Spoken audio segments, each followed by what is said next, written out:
kumenya sheteya wa meteya isma wa moyanye ewusiafo yemoho nyina aha yemohon akwaba Kasnara's Basasi Radio 100.3, the voice of our land. Ewusiafo in the so aye yawda ayezi ishia ewufia ewo gom erotanaze do siwa pompom do siwu nsem osiwu nanodo anosi fom de etna wo henim erutu kwan bia nnam biara de wo adwuma wo hospital anaso mpo de eta office bi ayi akola lunch break aba ehwe ekeziza na akodwodwo ho kakraba erbe hye adwuma fofrase na yeze nkomo de dawi yeze bobowi enyizi kwandwa ewo akokota obi a fonu asuom na nden sama nsampolo na yeze bohwei egu ho na oya ye wo abakwasam emani bia wona abakwasam na se nyima ibo wo ma no trotroba ebusua nsam wo mani mu mpanyina ye bi ko na sayanka hona daachi hona no mbeke hen osa na onye hen culture ana onye hen amambra na amanzi bia ye ya yeze campaignfo osa na hona wezi kanano ya nto wan ayipo ebezina nto wan insamanizin inti no yanso hona wo hen enyim no wo hu hen ho mfoso osa na ya mfa ye binom ebusuafo inde awiabere yerbobo nkomo na dem nkomo ye shaase fi joda no no nam anwinsam papa bi a wosinsan egu modern no sanka nsam no bebre moya mdose owa enyi maami wotanu kuna atwempana se enyi sasabonsam ni kunu kashisha yasemu embripom no mobobo mo obi aso wati bi se ne DJ Konya ejuru nsam ni nyina wa hihye ni ye zamayen aye bobo DJ Konya ye da se na nana yakwa ewiabri otwitwa hen soko ozi hen egu efrido na index the unstoppable no so wa ha oza asafonyum ozutu mahen na nkoma ye hyase no in fact mukọ fie nkrofo from dadam da no so ye bo phone lines no na wofra ahoman wense nyua ana wense nyim papa nti nkofo peda wozo hona no to nkomo no mu wentum endiem intinde yesana revisit yesana kwansam no dubio ya bobodo sinsen fom ihara nkonkonko na yezi ogwa nkomo na onche bia de na foso wo baba Elicot anti ya de ba some Elicot bibi some for baby so Elicot baby no the first one che makana na kweku akire so a bibi some for opening na kweku akire izin bia na meze bata ho ye de wo nice inti ma from for Elicot baby obedwe dey baby inti ma for opening say opening osana e company sam e kan ba akosam opening na kweku akire yama wa kwa babio Major do anti edeba. Is it last week? This week, Jordan and a baby Drizino, a boy in Komobi. Oh, yeah, Nana Kwesi Atta I. Ozikan. In the honor the first time ever, Obia Pado, Emma Dodo Narayati.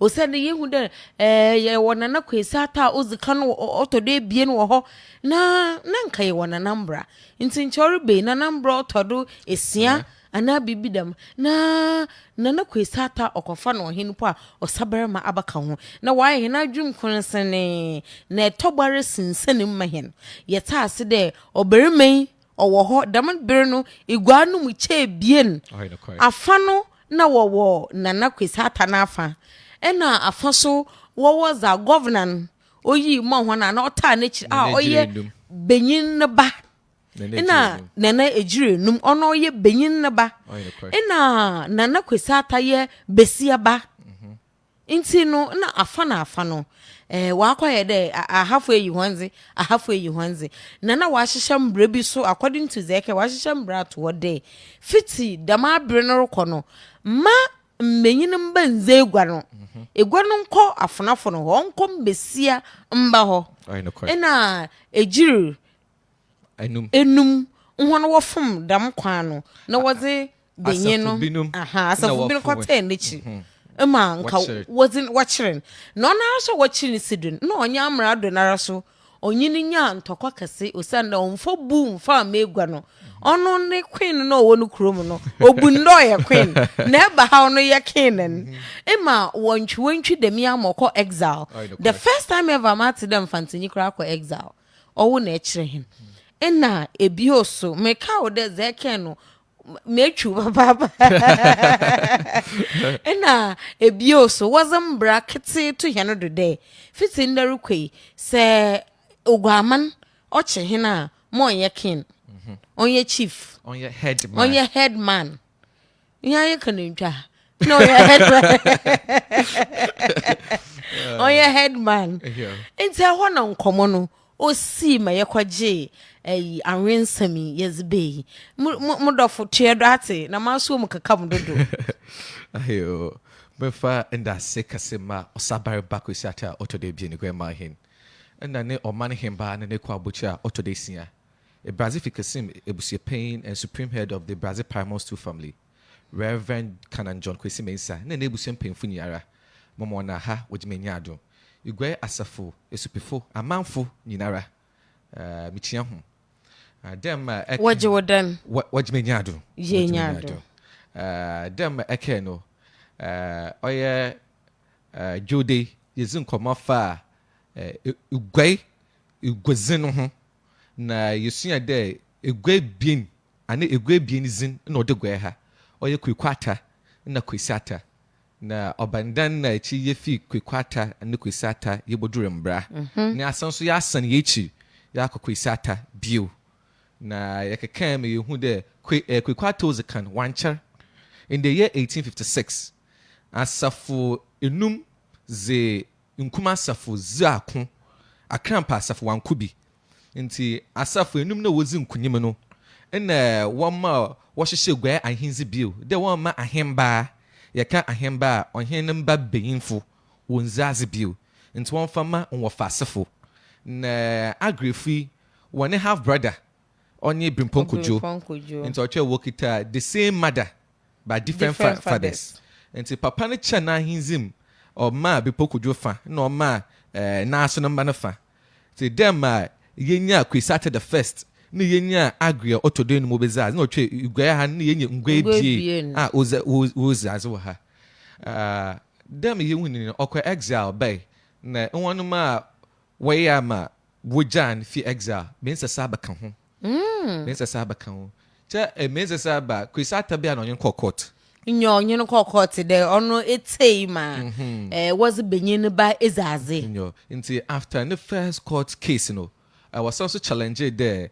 So afa a Brazil Kasim ugwa kasen de omba ye omane gwa no na ze wobaje insasa opata ho na court chere there bimpokodwe na egwa na waza ye omane gwa na wo hye de obi biara wobache ne hene no ontina na bimpokodwe na egwa no do mama ontina omane egwa no do nti ebe ebusuye numa ye wo papers from 1856 we stating emphatically clear de obi biara wobache no oma hene no ontina na brimponkodwe na egwa no do wobache Oguaa hene no ontina obrimponkodwe na egwa do na yenye egwa dedawa ye wo oma na egwa ho oma na egwa na agri otina do na mom enhyehyɛ ne de ontina na brimponkodwe na egwa no do osanda da ma egwa na waza egwa kase wo gwa ha nti obi bia obeye ma hene no ontina da ma egwa no do nti asam ne ko pay court was in the nebusie pain den no ohwia mo ka de waji egwa ne de omba ye ma na egwa na nsas ne japaza opata wona ze ono ye busueza nti no mu na o ma Kwesi Atta che ejapazen na hindi nwehu o che japaze bibia opata de ifia ha won che oba yin mawom ifia won yi oma hine wa ha ifia se yi nyiwa yi no hwedo na o che busuafo bia na ejapaze man ampa asama ekema oye clear muta asapanye de Nana Kwesi Atta ozika no be no ono be kyerɛkyerɛ mbre no mu yie pa Ɔbɛkyɛe. ebusua yi wɔnyi kyeame mfi dem fie yim wɔnyi ɔhema mfi dem fie yim ɔhene reba nti ono na institute damaze no nyina yɛ ne clear nti na achievement okoro nyi na achievement na achievement papa and honestly na wabo ebusua from 1867 till now. Wow. The family's constitution as obey ni na wabe ebusua's constitution once na do shanchara otina do cherry from 1867 to 1888. Oh, okay. Nti ono ozaze kakra na dem yake no oboko ni semechi no na oya bimpokodwa nana na mum na wo adomabo oya chiame wo anomabo ahemfie a wo friend Albert Ogo obebe Mbra ozikan nti ofi anomabo bay ba kansa wo gwa ha oya bimpokodwa nana oya busuahi mapa na Kwesi Atta the first na burden no obebe chiame zema Kwesi Atta the first na ye wasafo hen kro friend ma mefosua ti dama mpemfo ebieni na waka Kwesi Atta ozikan ho wo fiekesim na okura mfidu na yenyi omane hen na omane atwe ebusua wonya bi na oye abetogo so onyim egwa ho nsam dem eka ozim braka sanka so ye mbrani nti ono na dama tam na Kwesi Atta che ebusua na aha wanya dem nti na neku abocha ozikan from Abuchi house na ocha oye abetogo nechirugwan de onhwe egwa no do ma papa no oka asem bi won na mo hwe me quoting directly. Ebusuafo Erite Asasi Radio 100.3 the voice of our land nande yerbo gwa nkomo aba akosem nyina yerbete na nkyensem yerkate no hen yentante inde yerbete ni nyina osi Oguaman hom ara wesim hwefo Oguaman hom ara wesim hwefo you Oguaa have chosen me as a caretaker na Ebotuma akọ National Archives na akobo Cape Coast Native File number 1414/193 Appendix 1. This is the history of Cape Coast. Abra watcher and Mbra ozikan. Wa yene be pepete mo ya manzaman osi Oguaman hom ara wesim hwefo. It means that we've taken him as a caretaker and this is recorded in Cape Coast Native File number 1414/193 National Archives Appendix 1. Say dama kondo na onam duma opeyina wo friend Nana Mbra ozikan obezaze obeye hwedofo dama na raka ofino mabo oyebusuahi bipokodwa nana demom ina why de ebusuaku nala owon bia dama Kwesi Atta yakafa ni fi abrazel ono so no mabo obegwai inyo nti no ben onam de Oguaman why no hwefo nti wanfa Kweku Attazin ana Kwesi Attazin nemom ebusua hwe na Mbra ozi ho nti Mbra nye egozina odogwai ha oye title oye mbrani de onyu obezi Mbra sanka onye Jacob sinse kokoti Kwesi Atta no ye okay Kwesi Atta no ye na Mbra no na Mbra ona no ono so mbranyim ni oye mbranyim ni chiame owo anomaba ahemfie ena obendechi befi nti dam no besi na asama o say there why no hwefu we boyin na ban angina ntum ozikan boyin no say we zikana ma ebusuan the go ahead there what bachelor on hin amazo baby 1 year from the substantive house on pair assembly because of as I agree here no nti that was one recognizing there what be caretaker 1 year substantive chief if ono na ocho woni zaza nti that was one of the challenges oye Mbra ozikan office na ugwa impinfo sorry na wakacha governor there at times offer acting administrators so if say wonye bi no won so wa afa bi there on be hwefa abazinti na obeka the orange onu bronyi no onya acting administrators so onye won ye adwuma on acting chief till that extent there okacha gwafo there so wanche hina or the acting administrator busy man in nti idaman seminia count the mensa saba no were taken up na 2 letters were sent to London yenzi enyim ho yenzi until no friend the Athens of Africa the intelligentsias of West Africa ben buku ma sama na Mbra yenyu bezi gwafo the 2 letters were sent to London. One about the governor accepting opinion of an Albert Ogu. In our friend Mbra Ozikan. There, on the government waging. So we in the chauffeur, so we in the no, on the government waging. Until whatever recognition he has to get. Due him no one farmer. First letter cray. No reply. Reply bay, Bruino Broshin too. Oh. The second letter cray. Until on an Alberdo, and out of this in the Wakafa, the forest bills bay. The forest bill of 1894. And the way who manganese and any other minerals were forest. And the then legislative assembly, they wanted to capture everything. Now, that means Saba with Yabucha Bama, he has been called to the legislative assembly. And he battled this case 3 years later in 1897. And what for the land bill so bay. So the land bill no ma kwaboni. Nalazi na hunja often painful means Saba was sent a delegation or deputation to London to see Queen Victoria herself.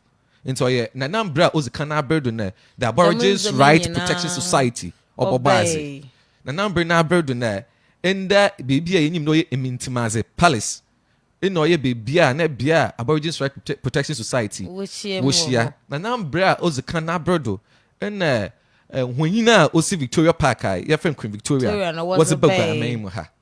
Na watching still going amping. Na mostly in there was it the beginning? Not a guano. Into the Azar chair wasn't on my hand moyen and that be beer. Order my hand will recognize no more. No woman. Until what happened was that we instituted the municipal order in 1910 before Bruin or recognized Nanambra. Ozikan. Into Nanambra Zazi for 22 years. Obi shadow for no. Regent no. Ozazi for 22 years without recognition. And the baby said there, Ibio is as until Bizaz at them. Oh, shadow for in your Martin there, beer or to watch your mind. No, when you are here, I am baffled. To whom? And she said, so said, Mamma, I am baffled in Zazi. Into a what you share. Oh, I can't hear Bobby de Bissy on him. A damn no friend, I am back into a chair on Hineba Behin. Mamma, if you can see more to win in Penunia, I bay a him baffled. Oh, why bay me number. And the Quisata so chair there said, one chair, Hina. This part session of the family, one renew one. And say, I want in the grandson, I'll be to go Ufi. Into no a being ba na bisi ba. Ono o behin ba. Behin ba ba to mo zazi. Ona baby ofin. Oh okay. If busie no ofin, one rene gua. One rene gua for ye gua rene for. Ibia ozazi in rene gua. Ibia ozazi in rene gua. Oh. Nti mba behin fu. Na se gua to no one chiri bia, one rene gua wasn't ma besiamba. So that was how we rene for so long. Wow. Na when see ho municipal order number 1910. Cape Coast was then a division. That was I can't want some division and paramountcy. Until the municipal order, no, Oma, were recognizing a number of Ozikan there, or yet Omahin, which was in 1910 until 1911 on the 11th of December. And then a number of Ozikan, order being Kumodo. Now, order being Kumodo, or paying our friend, Mr. Saki. Mr. Saki, or Ofi Jackson Street. Nana Kwesi Atta I on a going to business in running from 26th January 1912 to 23rd November 1915. Tina Afie Basa. Na yes, yes, was shadow for Crow Mr. Saki, Mr. Kwesi Atta I on Obuin Gwen. Na as a course and a number year or dance so. There, Kwesi Atta na Berdo. And a been poke with your new gun or manegwan. On no bacay boom, more yoker. Because you were manegwa. And you have been poke you know was will be our batchin or my hand on to be poke you no gonna and so on an abred and over cadam and grabian Zubum more or be a gocker. And their achievements course in there on no obo chafu egwan a daunting egwan Nymphaegua Benkumegua and Chidomegwan into the divisional chiefs you know or a number of Ozikan na bredo. No way any of boy. And canon, in us on money he knew you are in a to for him or shaman. And see no guy or asafukru. As on mine in you and you pa ocean to for him. Until we became a paramount, yes, or mine in you are cruel to him, no she. And say, azan na Mbra obeye zama guamehi na okoni semechi na Mr. Saki obafa no so boshado for mfie basen dodo na wakada fikesim ya mbenyini fie na ase hen de oye ahembaafo wo fie so there mbesiafon what start there one hour mbenyin so twene mbenyin na wo fie wo nse ansat na mpo fikesim won tema mbesiafon tina won yeze because oye mbenyin fie ti obi wo Francis Mbad Bilson our friend Kobina Ayenkra on in the year 1915 on the 23rd of November managing from the same Mbra house there on Mohine Gwan now ono ben wanchar afekro pepepe and was why misfit nusu ben bi na nanzi ye bi on fata obi wasn't good mahin nti ono obad no so ebun no Carter's report of 1915 no so National Archives ebun Carter's report ya Atterbury's report Atterbury is na was out to Bofedri no Atterbury road nti na one say why the commissioners for enquiries na aze nti Oguaa Ahemfo man Carter's report na Atterbury one na what share right one na what throw abokosam no mu nsam ahenzi no mu nsam nyara one na what throw in 1916 in Oman waji Kobina Ayenkra our friend Francis Mbad Bilson Mbra today being we were running na some poboa then nisu ban bi nse ohenepon nti damaza wori ni na wa Mr. Kofi Saki there onsan ombohwe ono shadow 2 years now inyo onsan ombohwe ansana wa akwa omana akwa ebusuam we kebisa nti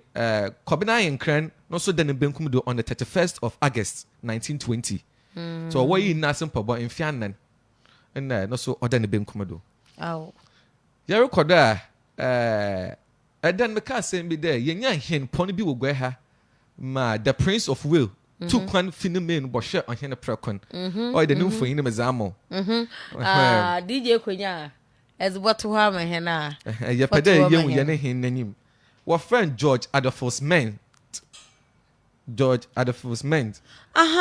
ejaments bi sade onyimda ohin bi bagwa ha na ment kadize no onenye Mbra otode basa Mbra the third onenye ment yeah ejament George Adolphus Ment wow ono so no of a pain onye Mbra ozekan no no asafu so ni nyara no so why na manzaman wotwe nechi gwan there omohwe Oguaa na dem no substantive on wajinu tum okay sente wajinu tum there on oti but na fikesim oti but in your chair ahinzi na wo share no Kwesi Atta be chair na wo twotwere wo ye rere oni nya wo zo ka benim castle na castle nya benim wo chair there Abuchi house na wo chere Omanehemba Sophia house oye Adrianofo Ibraza Adrianofo one na wo chere Ozukro Masudu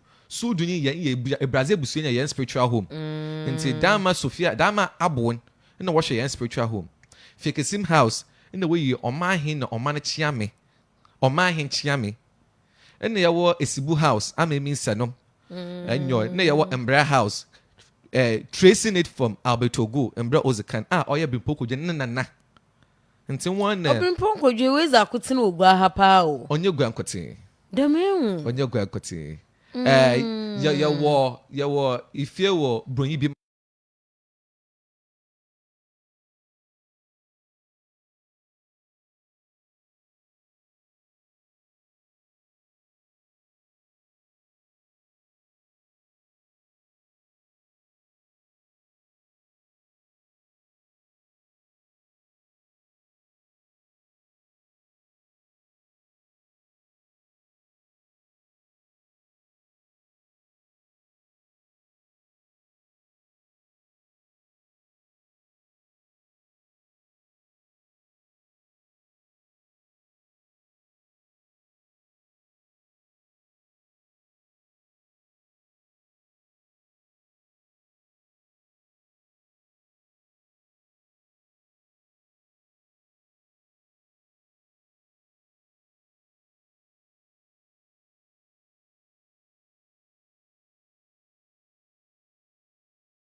we drew maso mayam dedo ya nam ho baka de yenyi history in the binum ze hono zin kakra ma was in nam yenyo I said but sister you do George Adolphus Mens or yeah Mbra or today basa ono or actor smart there no for pain ono them one recognized that till 1910 for 22 years. It's him 22 years one recognize they were recognizing Afikwer and other than Benkumodo. Ow. Ni Paul Ben so no for crow Ben so Afikwer na so we in the fuel. We in the fuel gonna do. See a picture as a picture now send.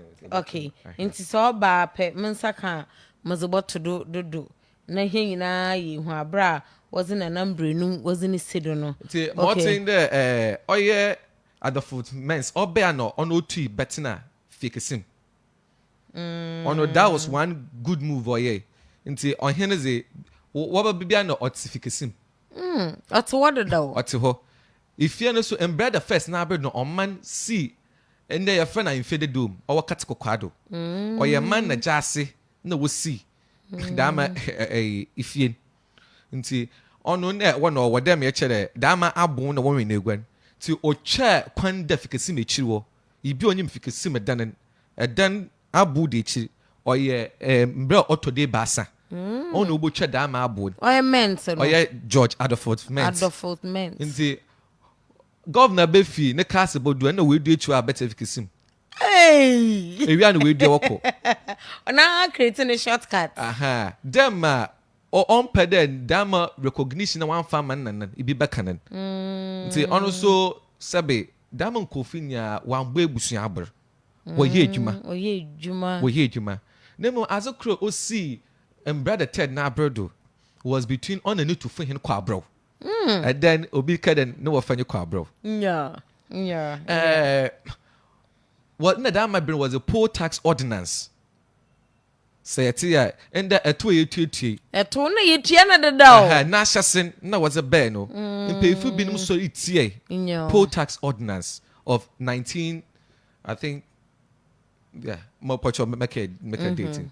Nti Nana Mbra today basa shembra. The rate payers association no orange ntum. Madam as nkodu Oguaa Ahemfo ha. Wo na brempomfunya woji tumu. Ena yentua rate payers association no. Wan jiwonu ntum na yi oye tufu yin kwabro.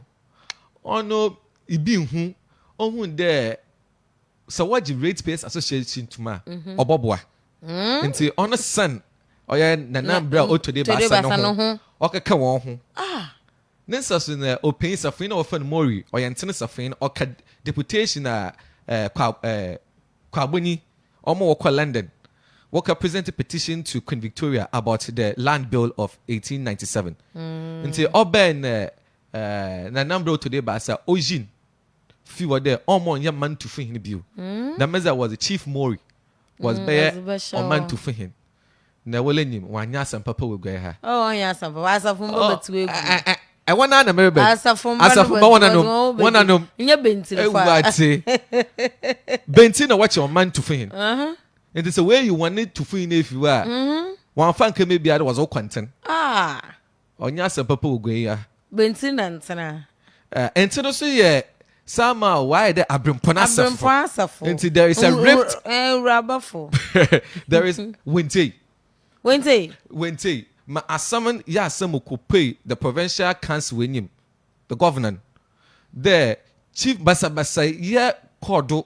That was the then Oguaa Ahemfo to Afesha was banned again. That Oguaa Ahemfo was banned more about 3 times. I see. The first time that the festival was banned was Mbra today basa oji to for him kwabro. One piano does Mori. In your Mori. Also no basho. Nti Dama Mbra to fin was asafo where annual turnout of the asafo companies. To fin no chose asafo wenyim in the safin Mori. In the ozi asafo no wenyim. Na wodu bentifo wonu buano. Da yeso obu ne siwano. Oye Jackson Street ha. Na bentifo watu gum. Butu gwe mama imojagui akasa ma asam no pay castle Nana down time wato the Provincial Council of Chiefs was Salt Pond. Nti asam no kɔ Nana Ahemfo a wɔwɔ fimfimanto mu wenim. Na wobu ai there Ozikan Chief Mori in fifia watch to fi hin wom. Nti Nana Mbra otoday ba sa wafom. Anye ne ye wafom. There so sam pa sa wonyin mpo wesi wechira ebɔtwe na so a. Onyi de iji obi omfi. Aha, ebɔtwe na se agina egumpa fafa ifie anaso asafa one wo kwan da wo ba kire to fin zam ho. Nti waka Chief Mori nara oye ne election as the to fin was unconstitutional. Nti Chief Mori po jelin.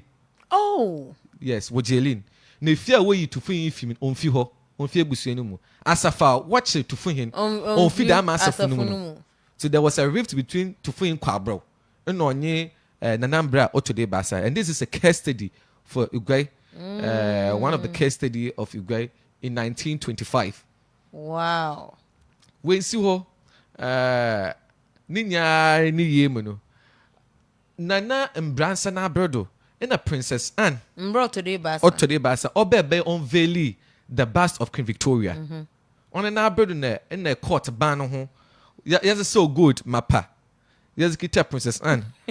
Ma. I'm fine as Mbra, you know. This is Queen Elizabeth Nichewi, Indian first one hour. One diamond. As an first scenario when is woman landed. Yes, na igwa fu yanzu your video. Na your video yes, so you good yes a moment. Na ezaza che obi ebotuma akasa na akaja. Na asantefo wanza will sit down by wanza. Chada have a time they've taken over.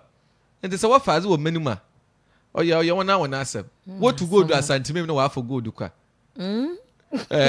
What can you go do from real? It was ya for answer na meze me ende moto na aze kakra no. Mumbo phone lines no. Cromwell mpochosha lines no mam na say nkrofo wo from do there. Man announce phone lines na wo fra switch off. Mpocho make sure they all on mom. 0593882652 0593882652 na yenhwe hey insan wo ho Mr. Mpocho hwede Cromwell ho Mr. Nobel mon sign o there aha Mr. Nobel why any enti call aba hello okay. Hello. Okay, no, send for review. 0593882652. Sisi as a fra or baba pa. Yes, 100 weeks ni na or fra omba one fine chain. 0593882652. Able to my friend. Erica. Oh yeah, the acting district commissioner, Mr. Nobel, on the 4th of November 1920, with J.L. Atterbury, in the acting CCP. Na mpemfo no wote na Oguaa Ahemfo no do ma wo bu Nana Mbra Otoday Basa for there kwana onye tufun kwa abro fado no wanhene ye se mpo owotum there obotu onhene wotu ni chimum wo hen pon botum watu hen wuchimum nti so wotum po obotu ni chimum a na ebusie pen no ho na asafo wo ho anka ondi amanze kwando na wo yini fo papa from Mbra ono Mori no wo jelin but Nana Mbransa no yenden Nana Mbransa dama asemisi wotwe na so o man twe na so kakra nti na so ozaze kakra I think 14 years no na most ozi ebusuan ye nti there obi bi obabia onhu nana man bebi oda ti na so broyin no twe na so kakra na Chief Mori no only did the annual tenure of Asafon Bentifo attacking on the impevaka order of the first blood. See, on no kamojagu first. No, my Bentifo no so once we kamojagu. See, out of this, no woman we were jailing. And work a fat teacher. Obey to fin otodo anan, yeah, anan. Ma on obey beshe to fin kwabro, name. See, you are the ma Yeriko. Nana Mbra Otodo anan. Nana Mbra Otodo anan. Yebaba do 0593882652. Cromwell send check line cinema mibio. Call Senaroba na wakat 0593882652. Nana Mbra otodo anan. Many reporting also from the Nobles and Attributes reporting also that Chief WZ Kuka, only Mr. Kuka Kwabro, was disposed from his office as to Fuhin with the full approval of the other 6 Asafo companies, apart from Bentir. Because Bentir only one is it that the office of Tufuin of Oguaa traditional area is hereditary and governed by the native. Hello. Hello. Yo. Mother for what for the nekase fihin? From Nana Oblempo Kwame Afuna. Hey, and that's out to me just there air from a break kakra. Fetch him. Remember the Nazi one I say why he say why he Nana fetch him pa fetch him. that's a mean them we are saying Mabada and I Baba. Very quickly. I'm the a Aboka Summer 18th PCLA. In a you win sister. It's a Kakam Kaka. E. Macadam Songa on its idea. It was okay to brag. Yen this and someone some yaka. But ye can send me ya. The yakan Yamanana, no, they didn't want you, Mamma. But ye do the same one. You see, wounded and someone in some nature. Before and after all. Before and after. When we send the Indian for a cadet, Johnny ones that you could tell your answer. In that say because the Yenus are your evidence using cadet. For you know, did any evidence based result? I've worked with USA on HIV project for 13 years. And then what they do is evidence based results. They don't mind chasing $1. Was it $10, another $100, which is $1 to find out where it is. If it is a timer, or they use you, they sweet, wait a minute, there. You were for evidence. Or what day, the monosis. Where you for a cannot give you so I make 3 days. Oh, yeah, son, you didn't walk to the radio station, though. I'm not going to give you a walker canceling. Won't pin in this. Won't be sad. According to Marty, maybe Saboko, America, and a kind of concord.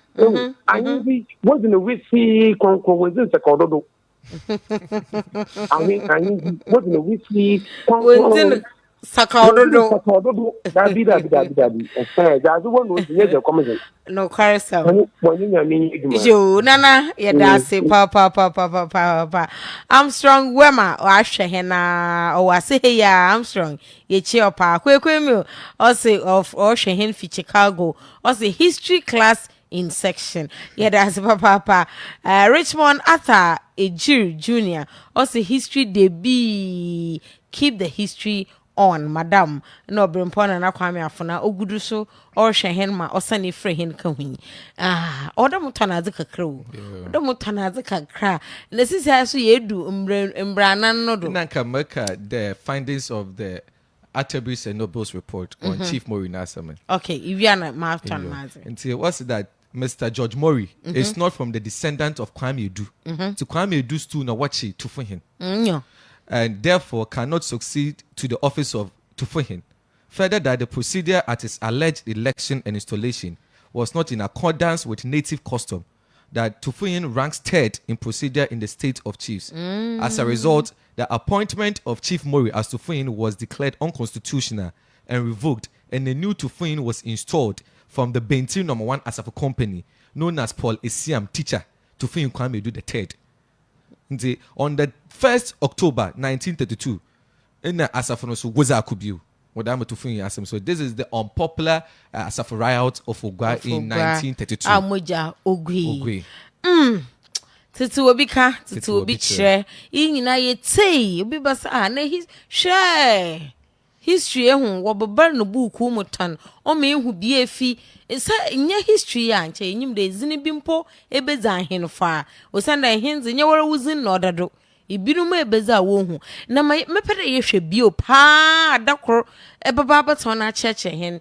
Yem de Jacobus say ni fie no wa say yepe one descendants o was it Jacobus say wo na asefo Mensa Saba inyo Mensa Saba indampo mezina na kura kasa dama na sinyipa wo ended that way program with UCC the descendants of Mensa Saba no organize that program no Hey, yentu wanka.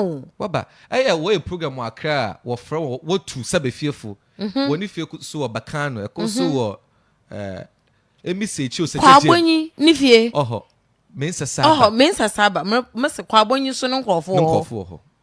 No nkrofo ho. Ina hona, there was some popular names bi a Ghana had na wodi mupa ya yenyim de ofigwai ma yenyim an de ofigwai wonya ho nkofo aha nkofo no nkofo mom na we could nkran if for Sutherland if for Sutherland on when na nkrania wonim de gwenya wonim but sanaban esi ye fantizin na ono na omo wo hu kakra da wo ye mfantefo ebusiafo nkomo na ye de banana sister Kiki o de mi kapa ba Facebook o bo hwa mpocho iwi asan na ko back na ko hwe ni nyina bio sister Kiki Lomote ye da se papa Richard Kobna o say watching you live from Spain Valencia ye da say in a durable data bundle pack o Asasi radio very impressive. Uncle Elliot, sisi I was Uncle Amo. Uncle Elliot, I say Nyanis be here though. Yeah, also I'm in the office watching live between hours with all net Ghana entrepreneurs. Yeah, I say please say good afternoon to the good master David, Kumasi David for a durable bundle. Yeah, say yo, and Henry anom bebre na was message saba yeda say amando no so orisha hen papa Kiki Lomote as I'll catch up you catch up papa and then some yaka wa hado onyen sam kakraba close mom Mbra the third nezena oda ne benkum on the 18th of December 1934 and also he was admired for his beauty and elegance which fascinated no less than person than the Prince of Wales on his visit to Gold Coast. Adama ehon na mpedemite. On na brodo na the Prince of Wales. Now wo Benyina. To Prince of Wales. No was on him be Gold Coast. Gold Coast yen no ye benyina. No was on him be Gold Coast. No ye first in bia. On a visit to Gold Coast no begwe ha boy or ba hwe dam. Oh hin kra no ho ye fewen. The picture the way you work akra.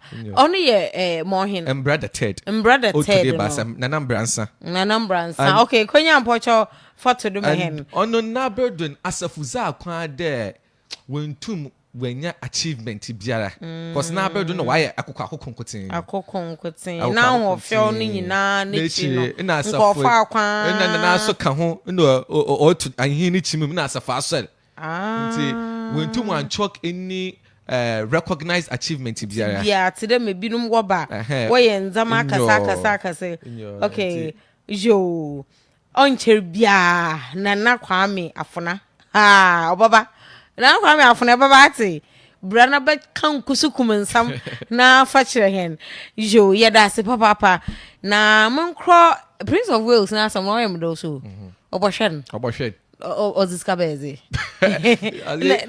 know yes na wojiko sisi obe good ala no so ye chene hu won ko hwe wo bohu ebusia oye adwumaku bi ehu osem nka asem bi mfa nkire hon wo fro hon ebony condoms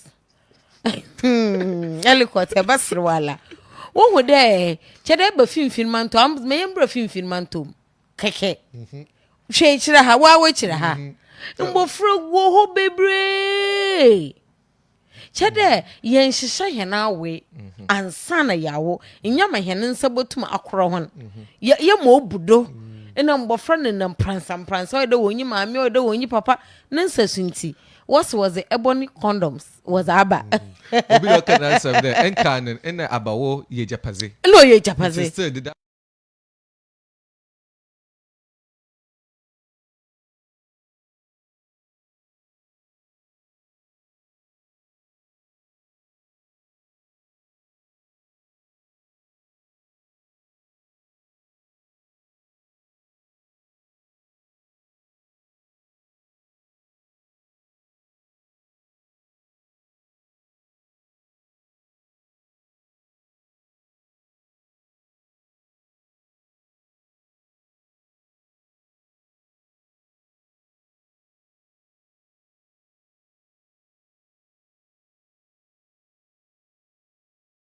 This is all day.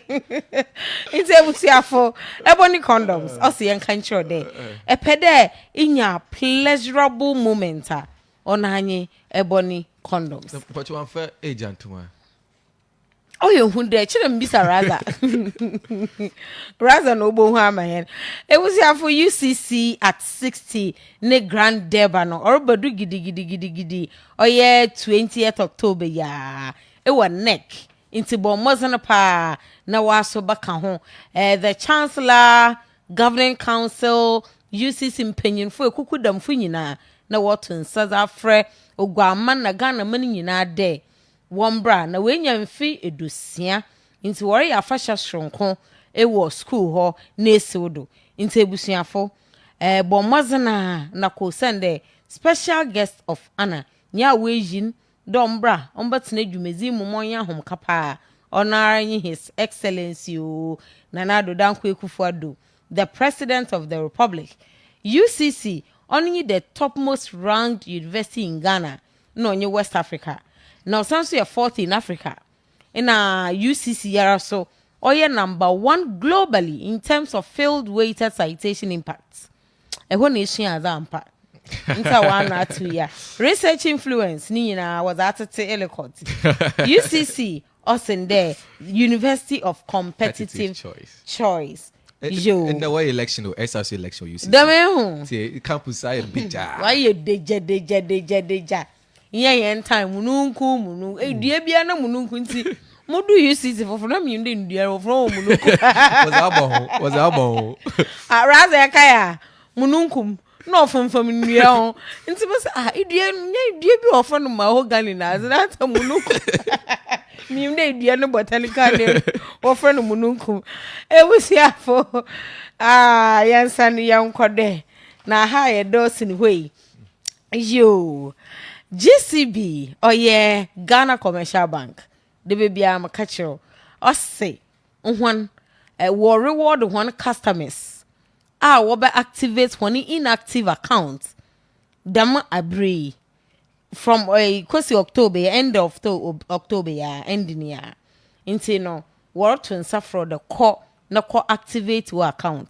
In kanke jegum mfie bien na nombre also call na wabasan achawaza kan into no call GCB Bank nationwide bia branch bia wo Ghana fanza nyina na a person akon online platform do ya be fufi ekon online platform da e benya the GCB experience na kaide say from the 100 Ghana cedis as a co activate your account ibo wien na wa mo 50 cedis as reward at the end of the month kai terms and conditions apply Mbra inhyehyɛ bata ho Bomozana na kona kwa link wo Ghana card onu mpo no hia hwan papa from one was 0302681531 na enyi hwan ntwetwe komo yansane yankwa last one na yewie heartbeat homeopathic clinic osi yankanchiro osi yankanchiro de wo wiasena fanza na nyina nipa opepe 300 ne fanti po ya baze 300 100 ya oha into oha ebasa nipa nkokra oha ebasa wo oye amanaman edosanum ena was a homeopathy homeopathy ndo ye abefo eya waba ayerasa waba was a someone who yerba na adam nipa opepe nhwan ibi wo ho o use other therapies zaka ho ozunduru kaka homeopathy ho obi so o kwanten kwa na damazi enkrofuru yi wama yerba horo diabetes hypertension adin ya we fi one system no mu into wama one life expectancy no okoshe 300 and 300,000 oh 300 million 300 or pepe hey, maka pepe Lazarus or pepe. Nti ebusiafo nti zayarka inye de dem nyi pe nyina mpem wonya hona yer say ya ofi homeopathic ayerisei na ye come for heartbeat homeopathic clinic ye zamao ebusia where massage services intensive physiotherapy section or specialized machines are was ya obesi to unique needs na from one was 0541 152443 wo lab so ho hye hon wo menya mewu opposite econ junction nhwan na wo so hena sende yem fa dwumezi yem from bro elicot antie ne ba ye order ye triedo ehu ye triedo a ye bodu ye aka na nambra na na ewi o ma na ye du anan Charles Mentkan onye Charles Mentkan coffee pain nti on na bredo wachi coffee pain na coffee kakraba ma coffee kakraba on kadem no so ma atenu history kakra ye coffee kakraba no dey aka no nsam wo ha nti e bia odudu on ye ba obodo na ya ba ye ne current omanehen sabarin bakwesa to dey bia ye wi na ya kwen echi igwe Ahemfo na owe futu nkomozin ya shas we 1856 aba azizin bezi wo fasefo won semin ne we ye bokọ Ahemfo na wo ye ahembaafo na ye won ye echi kakra nti wo fasefo won na ya shas we kwekwata ozikan ye nya kwekwata to dey bia na kwesata ozikan bai na ye nya Mbra fi and ye share the history of Mbra na penyin na abeto go no origin so papertimen also Oguaa man home na waste mshefo nti it goes a long way to tell us that he was a caretaker nti on instance the meeting at the end of the Mbra group of Ahemfo ebusuan sanechid wakafa on hinpono o wansa na Mbra ozikan reban onye kwesata ozikan nti ye wo kwesata otodebie no nti say ye wi na ye bokọ mba ben Ahemfo on we efutu fu Ahemfo agrene no nkofo mpoko joka ho ye hu sentire asizin was about dom fikasim ebusuan on ye someone ye nyim someone po na we ye eje Oguaa na hasew ye nyim nti si say ye do Charles Mentkan oye coffee pain Mbra otodanan nti no Mbra for no otodan enum